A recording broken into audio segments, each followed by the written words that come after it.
We think of Notting Hill as being a posh area with all the charms of a Hugh Grant fairy tale. However, in the late 1950s, it was essentially a slum which housed many Caribbean immigrants, and it was a hotbed of racial tension between disaffected youths. And this tension eventually boiled over into what we now remember as the Notting Hill Riots.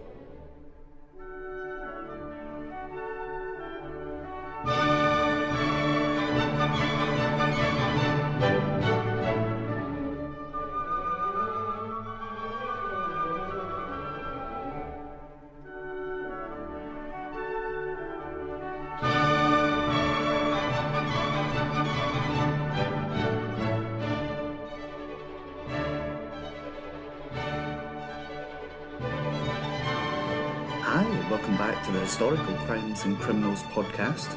I'm Steve, your host. Before I commence this episode, there is a word which I can never say in any circumstances, and that is the N-word that rappers like to use. We all know this disgusting word, and for this story, I will replace this word with the letter N. Sadly, the word is relevant to understand the times, context, and mentality of individuals in this story. And so, if you watch any US prison documentary, such as the race culture, you're forced to stay within your ethnic group, fight with your ethnic group, and if you're mixed race, you're forced to choose which group you belong to, ergo, sometimes battling the other group of your ethnic heritage. Outside prison life has shown many historic similarities, particularly historically the white race imagining a superiority and treating other races disgracefully.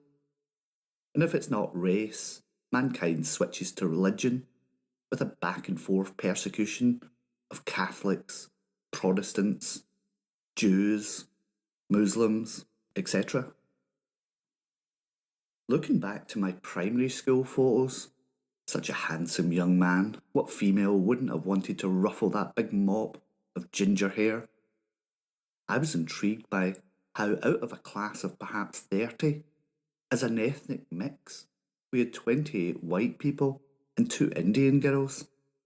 And the surprise to me was actually that it was that many. I just don't remember them. And I don't know if it was because their parents wouldn't let them mix, or because they were girls and no boy wanted to play with them. Those girls had nothing that interested us. Yeah. And what was worse was that in Glasgow we were segregated into Catholic and Protestant schools. And with one parent who was Catholic and one was Protestant, who was I supposed to hate? It was certainly a few years of character building.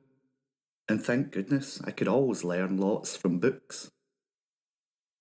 When I first moved to London, it was an absolute cultural explosion.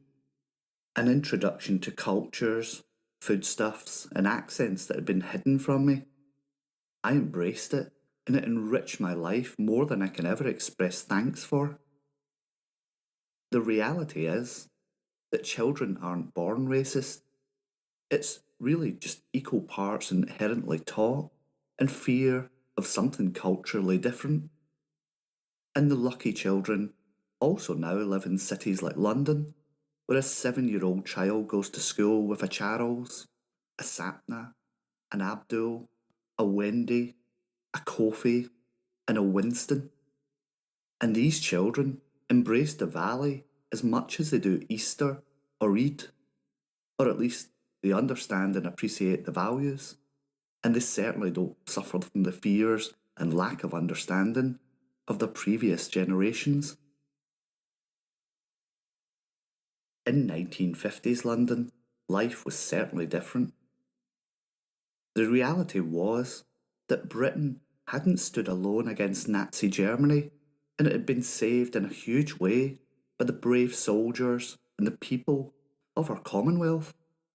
From the likes of Malta, that island described as an aircraft carrier, and it being of such strategic importance and dominating the Mediterranean that it suffered the fate of being the most bombed place in World War II. And it was to the Maltese and many members of the Commonwealth, including the peoples of Canada, India, the Caribbean, Africa, and many more Commonwealth troops who died in defence of their motherland. And when, post-war, some of these brave men and women decided to come to the UK seeking employment opportunities, to say they were treated disrespectfully would be, to put it mildly. I would say, at this point, I'm not an apologist, but simply an acknowledger of past events, and I'm a great believer that anyone who points a finger in the name of a country's doings should perhaps look a wee bit closer. The reality is, no country or its people haven't committed atrocities. Some are perhaps just a wee bit more culpable than others. By the end of World War II, many Commonwealth troops who had been to places like London liked what they'd saw, and despite the weather, they decided to stay or return. Post-war, we saw the British Nationality Act of 1948, which gave citizenship to British colonials. And the Act was also a wee bit self-serving, as Britain needed these workers to fill job vacancies. And of the Act, it opened a floodgate. George Lamming was a writer who described coming to London. Quote, "Migration was not a word I would have used to describe what I was doing when I sailed with other West Indians to England in 1950. We simply thought we were going to an England that had been painted in our childhood consciousness as a heritage and a place of welcome." And one of the most famous ships in British history started life as a German cruise ship called the MV Monterose. During World War II, it served as a German troop ship, and at the end of the war, it was taken by Britain and renamed as the Empire Windrush. In 1948, the ship brought the first large group of post-war West Indian immigrants to Britain, carrying 1,227 passengers and 2 stowaways. This, and subsequent Caribbeans, are proudly known as the Windrush generation. I feel lucky to have looked after many of this generation later in their lives, with their equal parts colourful escapades and sometimes very sad tales. And from a culinary point of view, one of my biggest regrets has to be that of a Jamaican delicacy. As part of the nursing team, my sweet Jamaican patient said, "Come next week and I'll make you the greatest treat." And 1 week later, I was there expecting Turkish delights of the Narnia tales, only to be met with pigfoot that still had some hairs attached. And under our watchful eye, I had to eat this and pretend it was yummy. My patient was so sweet that I didn't want to upset her. And I had made a face and the wind changed, and on future visit, she presented me with more of these treats. But I brought an empty Tupperware dish and kept these treats for later, and later in the bin. I say the Caribbean has brought us many wonderful things, but it can certainly keep its trotters and snouts to itself. And one of my favourite books about London is also about this Caribbean generation. It is a book that I recommend you log on to your Amazon account and order a copy, because this book, written and published in 1956, perhaps did more to show Londoners that the Windrush generation, instead of coming and bleeding a country dry, were indeed persecuted, undervalued and disrespected. This was Samuel Selvin's book, The Lonely Londoners, set in around Notting Hill, and it paints a picture of the hardships of being black in 1950s Britain. And even reading it almost 70 years on, it does it in a wonderfully unapologetic way, from chasing white women, being given woefully underskilled jobs, to how black men from different countries treated each other. It really is a magnificent novel. But one white man who certainly appreciated black men was the writer Colin MacInnes. He would prowl the clubs of Oxford Street to Notting Hill, and his sexual preference would be for African or Caribbean men. And he lived and wrote of this time of racial turbulence. MacInnes's greatest work is the excellent Absolute Beginners, which inspired the rather kitsch David Bowie musical film of the same name. The book is darker, and parts are played out with the background portraying the events of today's story. When the immigrants arrived in London, like that wave of Italians arriving in New York who ended up clustered in what became known as Little Italy, the mainly Caribbean population ended up in two areas of London. This was around Brixton in South London, and the West London areas around Notting Hill. And by the late 1950s, the Caribbean population in Notting Hill and the surrounding districts grew to be 100,000 strong. In these areas, an explosion of shops, hairdressers, clubs sprung up, catering to this populace, and it fueled anti-immigration politicians like Sir Walter Mosley and also the White Defence League, and teddy boys spoiling for a fight. The teddy boy culture grew from disaffected London youths who associated with American rock and roll and dressed in old Edwardian suits, tailoring themselves in an effort to differentiate themselves from the post-war clones who dressed invariably in D-mob suits. You have to remember this was a time of rationing. The teddy boys would form territorial gangs fighting each other, but also targeting immigrants. The despicable Mosley had been head of the fascist party in the 1930s and was jailed during World War II. But by the 1950s he had a new cause, and he incited unrest by claiming these blacks were coming over to her to take her jobs. This, I may add, was ignoring the fact there was no shortage of jobs, and that immigrant men and women were generally given the worst jobs, treated appallingly within these positions, and even for immigrants who perhaps had degrees or were highly skilled in their own countries, they were woefully underemployed. After all, given a non-white, a job supervising white workers would have caused trouble in any workplace at this time. And this was just in the workplace. Out in the streets it was worse. Graffiti could be found everywhere, with such well-used slogans as "Keep Britain White." As we reached the late 1950s, it started to become a racial powder keg. By July 1958, white gangs had been targeting mainly black youths, usually at night as they walked home alone. They would drive around in cars out "in hunting," as they would describe it. They would carry weapons such as hammers and knives, and the immigrants walking home also had to be careful as there were attempts to run them over.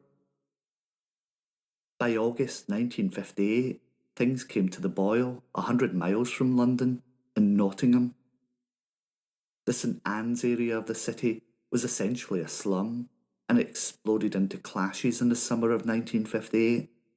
Several men and women were injured, one man needing 37 stitches after a throat wound. This would continue for 2 weeks, and no doubt played a part in sparking the Notting Hill riots. And the Nottingham events were downplayed by Nottingham City Police Chief Constable at the time, Captain Popkiss, who claimed they weren't racially motivated.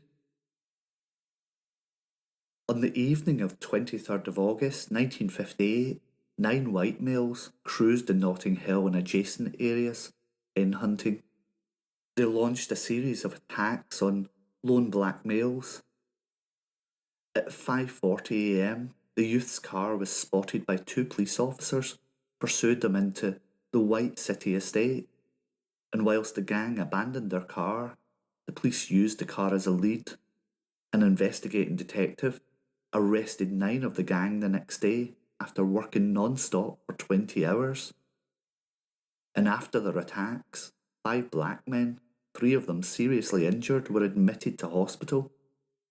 One of them, with a chest wound, was taken to the magistrate's court on a stretcher to give evidence, but wasn't allowed to do so. The magistrate said, "I've never seen a man in that state brought into court. I don't think he's fit to give evidence." And these attacks pretty much increased the tension, almost to boiling point. And the riots were triggered by a violent attack on a white Swedish woman called Maj-Britt Morrison. Morrison was living in the United Kingdom with a partner of Jamaican descent. Maj-Britt was engaged in a public argument with her husband Raymond outside the tube station on Latimer Road. A number of people tried to intervene in the argument and a small fight broke out. And the following day, a gang of white youths who recognised Maj-Britt from the night before physically and verbally attacked her. She was struck with an iron bar and had items thrown at her. And during the attack, she was also subject to a number of racial insult which referred to her choice of partner, such as a black man's trollop and a prostitute. The next day in Bramley Road, between 400 and 700 people had gathered. Feelings ran high, and the furious fighting was punctuated with shouts of, "We will kill the blacks, we will get the blacks," and the lynch mob exchanged blows with black people and the police. In the affray, several people were admitted to hospital with injuries, and 2 police cars were damaged. The disturbances had spread to several other places. Under the railway arches near Latimer Road Underground tube station, a gang of 100 youths with sticks, iron bars and knives had gathered. There were fights also on the Harrow Road and Kensal Rise. The rioting continued day and night. Most black people stayed at home, but some fought back as the attack on their homes intensified. By Monday and Tuesday, the 1st and 2nd of September, the riot had reached its peak and had become continuous and widespread. It became a media frenzy, with newspapers daily reporting on what seemed to readers an absolute war zone. Over the course of the week-long spree of rioting and civil unrest, around 140 people were arrested. The majority of these arrested were white youths. However, a number of black men were also caught carrying weapons. Ultimately, 108 people were charged with crimes relating to the riots, including grievous bodily harm, possessing offensive weapons, and rioting in a fray, and heavy sentences were handed down as a deterrent to future violence. And of the white youths who'd committed their hen-hunting attacks on the 23rd of August, their case became notorious for the severe sentences of what most people perceived at worst as common assault. On the 15th of September, when the riots died down at the Old Bailey, Justice Salmon gave judgment on the 9 youths. This severe sentence was controversial. They were given 4-year jail sentences. Fenner Brockway, having asked the Home Secretary to recommend exercise of the royal prerogative to reduce the sentences, said, "These youths were as much the victims of the hysteria which swept over Notting Hill as the West Indians. The whole concept of punishment came under review with strong comments from all quarters. The fascist papers referred to Justice Salmon as that Jewish judge. The youths appealed unsuccessfully, and their local MP raised a question in the House of Lords. He asked that further consideration be given to a reduction of these sentences, if it is not possible to quash them altogether.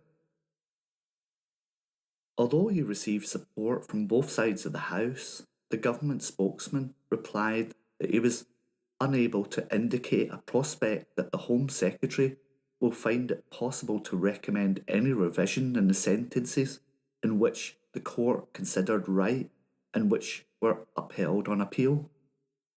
And who could argue that Justice Salmon's words to the charged youths were appropriate?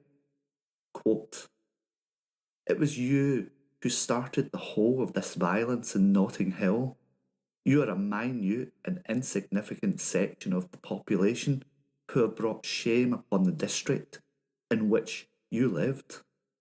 You have filled the whole nation with horror, indignation, and disgust.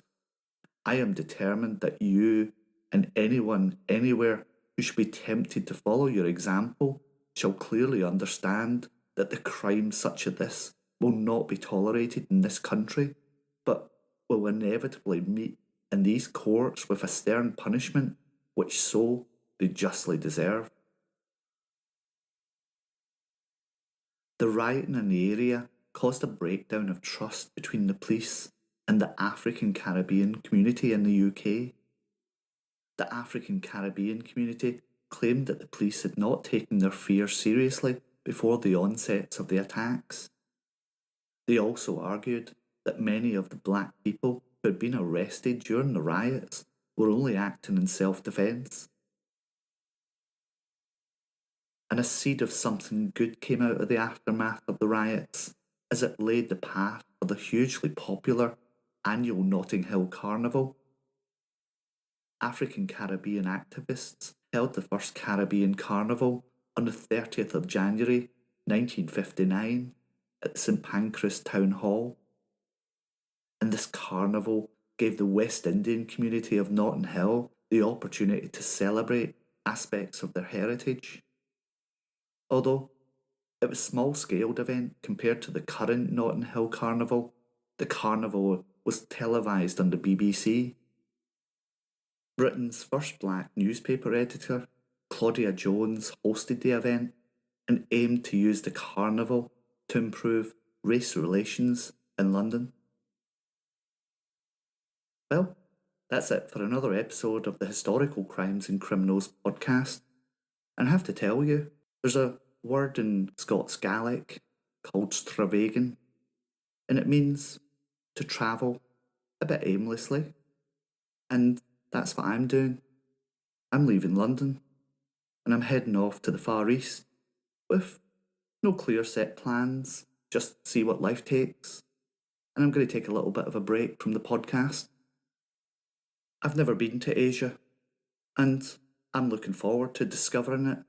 Just as many years ago, I discovered London and all its cultural and culinary delights, minus the pig foot and the snouts, perhaps.